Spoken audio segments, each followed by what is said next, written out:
everybody. Welcome to Fanboy Planet, and I am really happy tonight, to have with me three of the talented people behind the American release of what I have just discovered was called The Dragon and the Freckled Princess in Japan, but here is known as Belle, a lot simpler. And it is a beautiful film. I reviewed it earlier this week. And so we have Stephanie Sheh, who is give your actual script adapter. I don't want to say it wrong, so say script That adapter. job title is credited in various ways. It's sometimes called ADR writer or English language script adaptation. Basically, I get the translation and I get the movie, and then I sit there in front of my computer and I make it sound more like English people speaking, but also I have to make it fit the mouth. So I, speak out loud to the video to make sure everything fits up. So either ADR writer or English script adaptation is usually what it goes by. Okay, all right. And you are also various voices in there, additional voices, because you have been both uh, all things director, writer, and certainly voice actor in many many popular projects.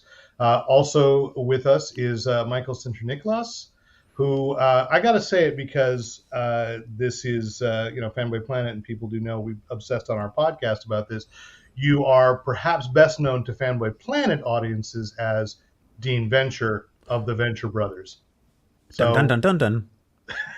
thank you. But you are also the how's your title there? Vocal director, voice director? What do you say for the English language? Voice director, and I'm credited as a producer. Producer. All right. And perhaps, and last but certainly not least, we have the star of Belle, Kylie McNeill. Kylie, welcome. Hi, thank you. And this is your first, at least according to IMDb, this is your first big film. And so I want to start off by asking you, and Michael certainly may have some input here. Is what was the audition process like for you breaking into anime? Well, I got a audition from my agent. I auditioned in like August, and I didn't hear back about a callback until like late September or mid September. And then I got the role the next month and started at the end of October. So the audition process was a little long. It was longer than the process itself. Yeah, I'm going to say that seems very fast because you're saying October 2021, Yeah. like just a couple of months ago. Yeah. It is still January, right? I don't know. Time has become completely meaningless, but This always happens with dubbing. Like the actors are like, "So when does it come out?" And we're like, In a week. "In a week." Yeah. We're like, Yeah. "When does it come out?" In 2 weeks. Yeah. okay. Yeah, we I were had under. no idea it was that fast a turnaround. It was a pretty heavy time constraint. We had to meet our theatrical release, and there were some some hiccups along the way. Also, I know it was really important to everyone, to Chizu, to G Kids, to us, to find just the right person. So that was it was an extended audition process as well. Okay. And you said 2 months about Kylie, so that makes sense. And you've done some theater in your background. You've been off Broadway. You just told me you were in a musical theater high school. So it's somewhat of a difference. What performance adjustments did you have to make in tackling this as a voice role? Ooh, well, in dubbing, there's much more of a time constraint. I had a lot of more opportunities to, do more takes, which is something in theater you can't do because it's live. But it was a lot of fun. Michael, I'm going to turn back to you and ask: do you find, like I said before this, I didn't realize how fast the turnaround was. But are there any other challenges you find in directing a translation? Well, yeah, I think the tricky thing about dubs is that, if you're doing a prelay show like Venture Brothers or Ninja Turtles or whatever, I've done, there's a lot more freedom to bring your own ideas.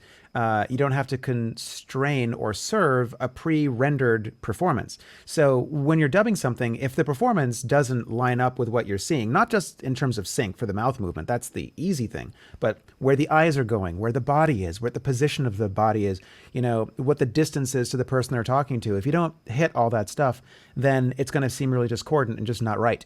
So that's why dubbing takes a lot longer to do than doing prelayed generally. The difference is, since all the picture side of the film does take longer to draw all those frames, so we can get to market faster once that's done by dubbing, but it's really tricky, like Kylie and I, there's so much that went on behind the scenes on this, but I feel like, there was a lot of figuring out, where her energy is. Suzu is going through a whole lot of stuff, and then being able to stumble into these moments of vulnerability and then catch the happy accidents and then put them back in place and see if they fit. And it's really hard to do all that stuff on cue, and to sync, since it's already been performed. But like, I've seen people review it as like, I'm not sure it was dubbed, or a couple people, if we trick them, that's a huge compliment. And people, if people think that Kylie is Suzu and Kylie is Belle, then we did our job. And I will say, yeah, I left it out of the review, but I did really feel that like it was the best, I guess, sync job that I think I've ever seen. And not that, of course, can remember, I'm old. I was Stephanie's, full disclosure, Stephanie's drama teacher in high school, but that was like 10 years ago, I think. But my exposure to anime really was Speed Racer and Peter Fernandez's work way back when. So and it gets into my next question, which is, again, I know you two, Stephanie and Michael, are longtime friends, and you worked together many times in different roles. And how much, Stephanie says she's talking to the computer screen to localize it and make it work. How much interaction and coordination do the two of you need to bring this together for Belle? Well, you mean feedback while I'm writing? Well, that too. I mean, just how closely are you working together to make this happen? Oh, we're working very closely together. I unfortunately did not really actually get to work with Kylie at all, and they were on the East Coast the entire time, and I was on the West Coast the entire time. But Michael and I know each other really well and have worked together so well, and we have a good relationship. So I tend to write a lot of alts, and sometimes, though, there are times when he's recording or he's reviewing something and something doesn't make sense to him, or he doesn't like a line, and he can just text or call me, and I'm very easily accessible in terms of feedback, and I can say like, oh, actually, I did this because of this, or this is what I'm thinking. And so most of the time we're on the same page, and it's actually why we co-voice direct a lot, because we have a very similar aesthetic and approach. But another person who works at Michael's studio, at NYV Post, Clark Chang, who is like a production coordinator and oversees a lot of stuff, does a lot of stuff, is like the studio manager at East Coast studio manager. He's not Japanese, and I don't even know, like, and if you were to ask him, do you speak Japanese or are you fluent in Japanese, he'd say no. However, his Japanese is so good that he's so good at catching nuances or mistakes in translations. It's so good, and he loves the genre, and he's such a great hard worker that like he often reviews things as well. Like he'll do a pass of the script, or he'll make notes. And even we've had in the past on other projects where clients are like, are you sure Clark isn't fluent? Like, Japanese clients. It's he. He Really? doesn't and they'll be like, oh, he caught this mistake. Oh, So Clark is also really great in terms of feedback, in telling us what's not said. Like, because a lot of Mm-hmm. times with adaptations, you'll say something is verbally there, and then and it's not a criticism of the translation or the subtitles. You get, we're dubbing, we're limited by mouth movements. The Hmm. subtitles, you're limited by the speed of reading, you know especially if it's a theatrical release, you're not hitting pause to like each time to like read all the subtitles. So you just have to make some choices. And there was one at the in that, I don't want to give it away, but on the when you're texting your dad, and the dad voiceover, where it was translated one way, and we we realized, oh, those pronouns lead you to believe it's one character, but the dad's actually talking about this other thing, right? And or the subtitles read in a certain way that feels like, oh, okay, this part of it is actually impactful, and then going back, Clark went back and like listened to the Japanese, like, oh no, he actually doesn't say that word. So actually, I actually think it means this. So little things like that, we're always in touch and stuff. And we're good friends, and it's all about the integrity of the piece, that like it's not personal. Like he'll just be like, Yeah. he literally be like, I don't get this line. Wait, this line doesn't make sense. Why'd you write this? And I'm not going to be like, as a writer, get offended or whatever. And it's the same when Clark writes a script or something. I'm like, Clark, why is this so stiff? It's so literal, like, or Clark will say to me, like, you're changing too much. You're changing too much. So I think we all balance each other out to hopefully get a really good adaptation.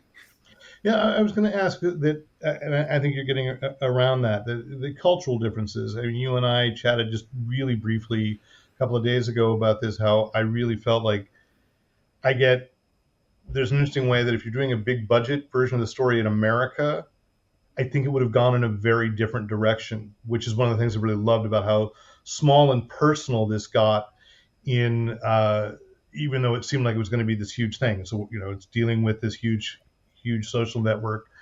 And yet this is very much Suzu's story. And it didn't go where I thought. So were there cultural adaptations or difficulties that you have in making it play better to a Western audience? There definitely were. And of course, right now, I'm completely blanking on any examples. Well, I got one. I was thinking about script stuff, so that would be more your domain. But I'm thinking like there's a lot of okay. So I think Hosada-san in this movie is doing a lot of talking about breaking down what happens on the internet, people being sort of emboldened by not being face to face, just like opinion, Mm-hmm. opinion, opinion. But there's some stuff that I think in the movie is particularly Japanese. Like after there's a bunch of people. Oof, I don't want to give any spoilers, but there are a bunch of people in Suzu's small town that are commenting on something her mom did, and it's very like they're really imposing their belief structure on this thing and being, I think, pretty harsh and judgmental. I remember when I first saw it, I was like, this is pretty Japanese. And so there's a balance, I mean, I and what I've built with NYV Post, we do try to preserve original intent, and that can mean a couple different things. That can mean how will it hit the American audience in a way that would make sense to Americans to hit in the same way it hits for Japanese audiences, but also I think there's an opportunity in the work that we do to convey what happens in other cultures and not for lack of a better term, whitewash that. So I think when all those people are making their comments, I think it's important that they seem a little uppity and like a little too much. But I think that's kind of the point. I know I have a lot of friends that have like expats who are Japanese or non-Japanese who've moved to Japan and told me a lot about the inside baseball about what happens culturally, which I think is really amazing and fascinating. So there were a lot of moments where we tried to serve that on both ends, to make it, to adapt it, to make sense of it here, but also to preserve and show and display like what happens in that culture. One Yeah. other thing we did though in terms of culture is we really wanted to make the internet feel even more international. So there are some more accents in our version. There's some more foreign language. We've got people speaking other languages because we feel like the internet is that way. But Yeah, it It's that is. way. And Kylie, let me turn it back to you. How about I'm struck by my expectations watching it, but reading the script and knowing that yes, I mean this leans obviously from the title, very heavily on Beauty and the Beast. I mean, he even recreates the ballroom scene. Um, but what for you reading that and realizing the story isn't playing out the way you would expect? Well, I mean, I watched the Japanese version first. I didn't get the script immediately. I got the uh, version of the movie and watched it. I definitely wasn't expecting it to be so, like you said, personal to Suzu, and I think that makes it so much more impactful. I think having the Beauty and the Beast element there is really helpful to the story, but it is not all encompassing. It's more than that. It's more of a coming of age story. It's more of a it's more about Suzu than it is about a beast. Right. Yeah. No. I remember in the beginning, like we talked about, like I really wanted to, I think my mic is too loud. We really wanted to, I really wanted to watch it for the first time with you. And then because of COVID and stuff like that, wasn't able to happen, just because I wanted to see how certain things hit and like what your opinion of things were. We had talked in the callback, a lot about Suzu having to live on this awful precipice of discomfort, wanting to resolve things, not being able to, wanting things that did not go well in her life to not have happened, but also because of that experience, to be able to help someone else in pain, and every time she tries to do something, then it doesn't go her way, or she makes it worse, or she upsets the person she's trying to soothe, and ends up not being able to get what she wants, whether it's what she wants personally or what she wants to provide to others. So, something that we talked about was, I think human beings try to find comfort. They avoid conflict generally, or if they're, if you can't take praise well, like growing up, I was terrible at it. And, when I would praise you, Kylie, like you'd be like, well, stop. But like there was, I think because you feel uncomfortable and you just want to like move away from that. But poor Suzu has to sort of live on that. So, that's actually one of the things in the callback that really drew me to Kylie was her ability and bravery to live in that awkward place. And what you said to me, I was like, she's awkward a lot of the time. You're like, well, that's good because I'm awkward all the time. And I was like, do you remember saying that? Or am I just embarrassing you? No, that's true. That happened. And you're embarrassing me. Well, so like when you said that, I was like, well, that's fine. But like, I think if you were really that person who's always like, I'm frozen, I can't, then you wouldn't be able to do what you did. And in the callback, what I thought was really particularly great was I would give you different ideas to play the scene, and you would come back with the same something that would serve the moment, but in a different way. And I was like, wow, this is someone I can really craft this whole movie with. And I thought the movie needed, like in our approach to serving it, we had to be able to find a range in there so that it would feel organic and original in English, if that makes sense. It does. It does. For all of you, what do you love most about this project? About Belle, about the film. This is your chance to really tout it. Oh my gosh. As if we haven't already. But dude, all right. Bro, I'm really excited that I got to work with someone amazing like Kylie, and we're bros for life now. Like we've talked about this, we're bros. We call each other bro. So I'm really glad I got to do that. This experience, more than any other film that I've dubbed, had more of the unrealistic sort of Hollywood experience that I think when I do interviews and stuff, people ask like, what was it like when this happened? And I think there's an expectation that there's more money, there's more time, and there's more interaction than there typically tends to be. But for this film, there actually was. And, Kylie and I did a lot of work sort of like personally in a way, like to find ways of serving this movie. So that was a really extraordinary experience.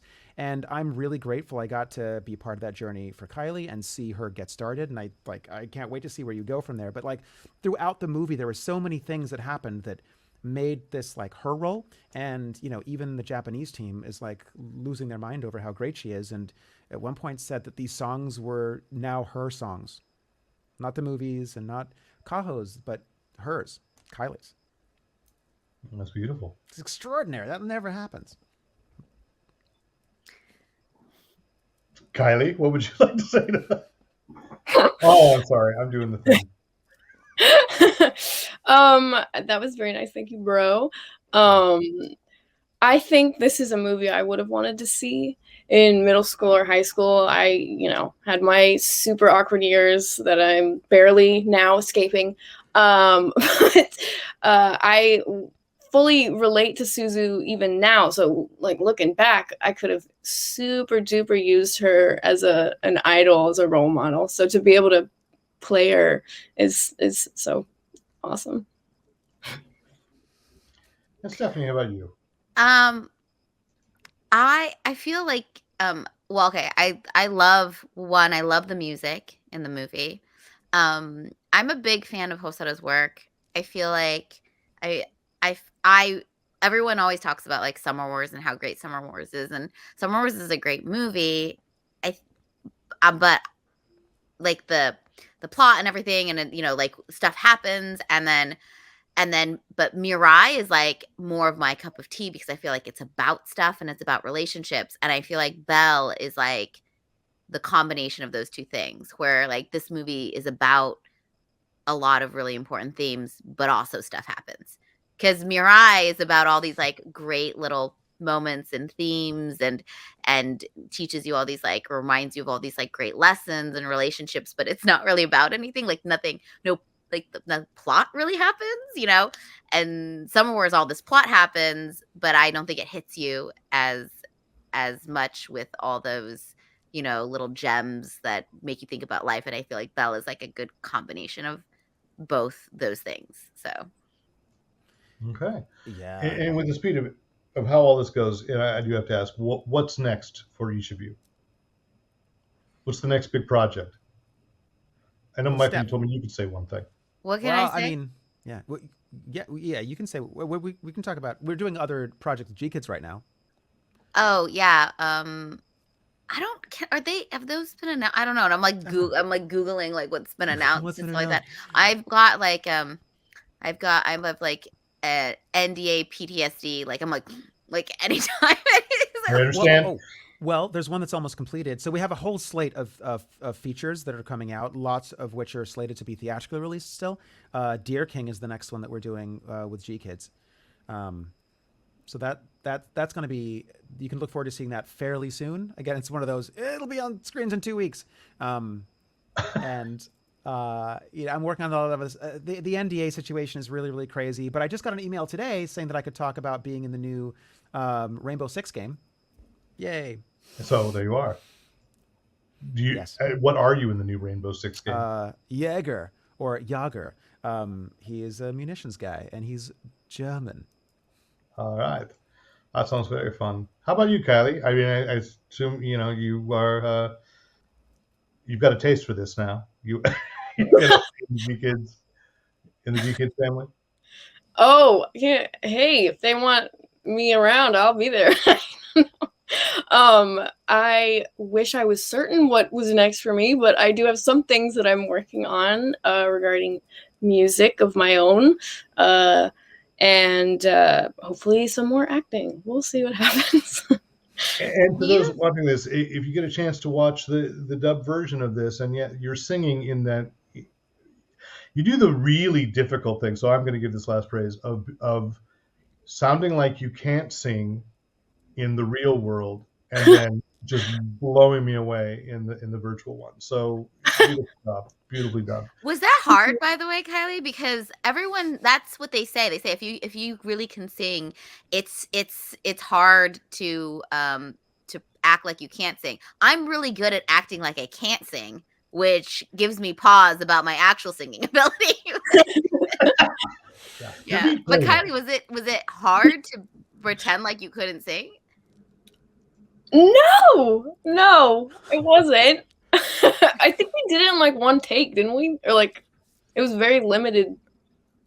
Right? Yeah, the stuff where you couldn't sing was done pretty quick, but I think that was also informed by, because we had a lot of conversations about a lot of underpinnings of this piece. What I think Hosoda does brilliantly, and so love working on his stuff, because there'll be little frames here and there that you're like, wait a minute. When you're working on it like we do, and you're analyzing basically every frame, you'll see things that maybe stand out as not being exactly what you'd expect. When you just watch the film through, you're like, oh, it's nice. And this one in particular, especially for an anime, is very, very fluid. There's not a lot of spots where they sort of like, I mean, there are a couple spots where they hang on a face, like when you're getting interrogated by Justin, you just freeze. That's just her being a boss. Anyway, Belle the boss. But when you know, but there's so many cues as to like what could be going on inside their head. And one of the things that made sense to me that I thought we would talk about and see if audiences pick up on it is that I believe Suzu has a physiological block, right? Something happened. She's got a trauma, and it makes her body seize when she tries to sing. Mm-hmm. So I feel like that conversation led to like I specifically hear in when you're not able to sing. It's not just because like I suck at singing. You know, she used to be a singer until something bad happened, and then her body just keeps clenching and like not letting it out. So I feel like all that stuff that you're doing is more about like not having control. It's like your body goes into sort of a panic state, and that's why you can't sing. And that's why I think it's really, I don't know, sounds effective to me. She needs training in the Alexander technique. Yes. Yeah. There. See, I proved I was a drama teacher. How about some Feldenkrais? I've just proved I'm German. Okay. Well, thank you very much. So glad that we could get together and have this conversation. Love the movie. All through this, I've been running across. If you're watching this at home, sound like a TV show. Bellefilm.com. You can find where it is, where this is playing locally. The site also does differentiate between if it's a subtitled or a dubbed. I gotta recommend the dubbed because it's I'm sure it's beautiful both ways, but I really loved seeing it this way. So thank you so much, and here we go.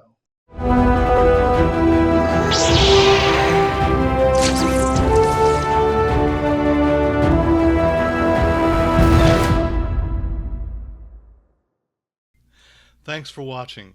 Hit the subscribe button to make sure you don't miss out on any Fanboy Planet videos. And remember, use your powers for good. Dude, Kylie's hair, man, I just want to, I don't know, we could do this in the interview, but like Kylie's hair is on fleek. It is dope. And like, how are you voiceover with that hair? It's like, you're a hair commercial with voluminous hair. And this is the way the interview begins, right now. Trying to show us up. I brought the pink. Take this as an outtake now, I think is the way. Well, because you guys in the corner, it says live. Look at it. Oh, yeah.